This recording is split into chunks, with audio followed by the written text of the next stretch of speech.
Welcome to part 3.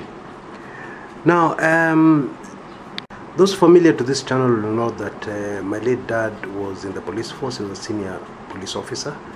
In fact, he trained with all these big names you hear in the police in those days. Ben Gedi, Bernard Hinga, and even the very big names in the intelligence service. Okay. Now, he was a stickler for the police being the police. Okay. And around 1990, let's say 92, 93 there, yes, he started getting a new tune. He had just left the police force, and he kept on saying, we don't have a police force left. Yeah. And it took me a number of years to understand what he meant. But in the end, even now it is very clear what he meant by saying we don't have a police force left. In short, we don't have a police force. That's what he kept on saying. And the reason he gave was that the politicians had invaded the police force and turned it from a police force to a militia for politicians. Yeah, a personal force, police force for politicians. Of course, in those days, I was a young man. I hardly understood what he was saying. But now it's all coming back to me, especially the part whenever he used to bring up this topic, his whole face would twist with disgust. Okay? You know, that old man was really a stickler for the police being a police, for the police being the police. Yeah, let me just give a quick example.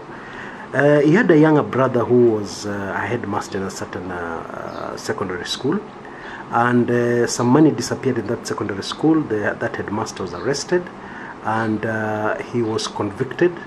Actually, went. He was at the time he was charged. What he had in his mind was that, oh, my big brother is in the police, there should be no problem, it should be sorted out. Nothing like that happened. And even my late grandmother would approach my dad, and my dad would tell him, no, I'm under oath, there's nothing I can do. If he stole money, he has to answer for it. Yes. And it's not that he didn't love his younger brother. I mean, it was a very close family. Okay. And his younger brother, my uncle, who is still alive today, never forgave my dad for that. Never. Decades later, he never forgave my dad for that. Because he took it personally. And he could not just understand. Yeah, he couldn't understand. This is my brother. Yeah, I've been charged. These are the policemen who handle this issue. He's a policeman. Why did I get convicted? Why did I go to jail? It's his fault. He never thought that it was his own fault. Why did he steal? Yeah, he committed an offense. He committed a crime. Yeah, so how does his bigger brother come into it? And I believe this is the attitude we have in Kenya amongst politicians. This is the attitude we have in Kenya today. How I wish those Mzungus, colonialists who trained my dad would come back and train our police force today. Oh, I wish they would come back. Yeah, because the man had principles. Police work is police work. It did not matter whether he is son, his brother, your who. Kazi ni kazi, and he had sworn an oath, yes, to do his job, and he took it very seriously, and that's why he got into a lot of trouble. Yes, because if he could let his younger brother go to prison, he did not see why he should stop coffee belonging to the first family, actually impound it. Yes. And when he's told, chunga bwana, unajua hii kahawa ni ya nani? He would say, I don't care, I'm just doing my work. Gosh. That's why I always say, I just pray every day that God makes me just half the man. Just 50% of that, what that man was. Yeah, and I think I'll be able to make a difference. Anyway, let me not bore you with my personal stories. So the issue here is that we have a police force, which actually is not a police force. Yes, they wear the uniform. Yes, they come and give us long stories about how they follow the law, how they do what. But the truth is, we do not have a police force, period. Now, when you start from there, a lot of things begin to make sense. Yeah, it begins to make sense why the police behave in the way they do. Yes, it begins to make sense why, if NASA people are demonstrating, the police are going to clobber people, the police are going to kill people. Yeah. But if it is Jubilee people protesting, they don't even need to inform the police in advance. Yeah, they don't need to do anything. Yes, the police will not be there.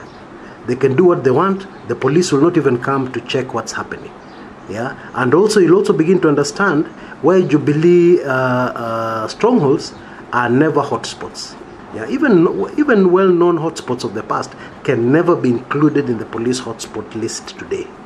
Yeah, you will now begin to understand all those things because we don't have a national police force. Yeah, what we have is a police force, a Jubilee police force. That's what we have. The political party called Jubilee has a police force. Yeah. Now, when you understand that, everything falls into place very neatly, and you understand kila kitu.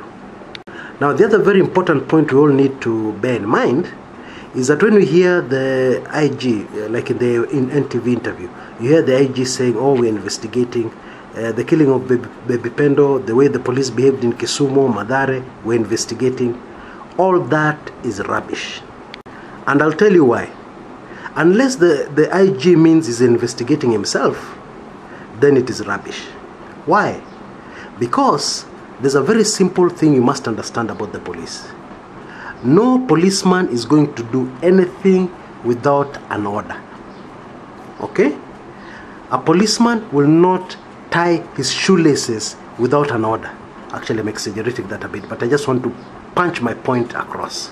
Okay? For instance, if the police break into people's houses and start clobbering them, they're doing that from orders they have received from above. Okay? No policeman will wake up in the morning and decide, "Oh, today these people might be rioting. Let's go to the university and start harassing university students." That will never happen in 100 years. They normally act on orders. Yes? And the orders they receive are from their superiors. Okay? And the superiors also is the same. Yeah, like for example, the person in charge of the police officers at Central Police Station will not take such serious measure without receiving orders from above him. Yeah. So at the end, the buck stops smack on the table of IG Boinet. Yes, he cannot pass the buck to anybody else. He cannot pass the buck to a policeman who clobbered a protester on the street. He can't. Yeah, because policemen act on orders. Okay, so when you hear that we're investigating, that is laughable, because what are you investigating? Are you investigating a policeman who did something according to his own orders issued by himself? Or are you investigating yourself because the orders came right from your desk? Okay, all orders related to what happened after the elections, that is the post-election protests after the August 8th general elections, did not even come from people in charge of police stations, did not come from senior police officers. They came from the highest authority in the land. Okay, this was a plan. In retrospect, you can see that very clearly. It was a plan. The government knew that the election results were not going to be acceptable to the vast majority of Kenyans. Yes, because they were going to twist, rig, fiddle with those election results. Yeah, so they knew that this thing is not going to be taken down, is not going to be taken by the majority of the people of Kenya well. So we need to prepare ourselves and act and deal with the protest. So they already knew there was going to be a protest long before. Okay, so all the orders, everything they did was based on a plan. Okay, and this plan was muted, designed, organized at the highest level of government you can think of. Okay, so in short, there's no way any of those policemen acted on their own. Those policemen did not just wake up and go and shoot kids. Those policemen were acting on strict orders, strict, precise orders from above. So if you hear that your policeman is being investigated, that's rubbish. I think now you understand why.